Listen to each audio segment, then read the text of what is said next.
This is kind of the areas that where we had found a couple that was in the process of manufacturing meth. They were getting the pills, the pseudoephedrine pills, and what they were doing was stripping them out of the blister packs and putting it in methanol, and they were doing their separation process here. They were using a campfire to burn all their products that they couldn't use. And like I said, this is a remote area. It's probably maybe a mile off of a federal highway.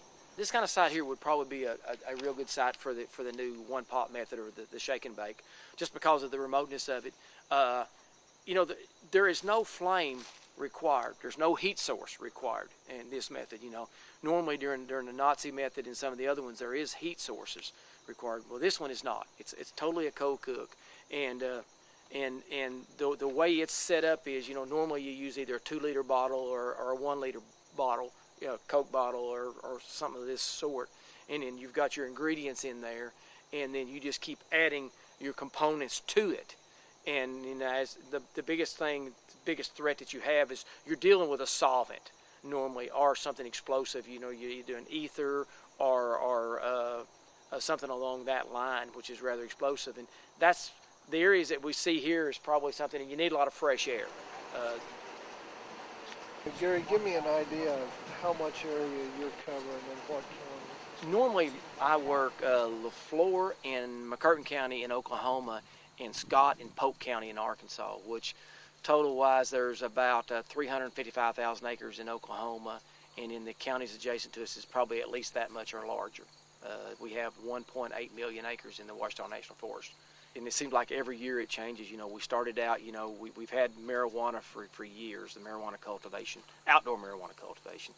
And then it's kind of shifted back in the, around 2000, we started getting a lot of meth labs, mom and pop meth labs.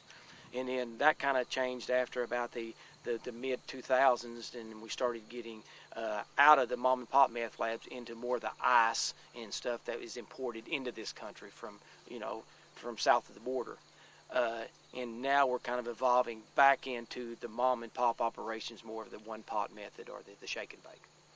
Why does the one-pot method concern you? Well, it's the portability of it. You can make it going down the highway. You don't have to have any elaborate equipment. You can go to the local pharmacy and the local hardware store, make 2 stops, and buy everything you need. There's a big difference between getting caught on federal lands than it is on private properties, or in any other thing. But the federal prosecution is probably, you're going to get probably 75% more time. It's much more harsh as far as if you're on federal lands and you decide that you're going to manufacture meth.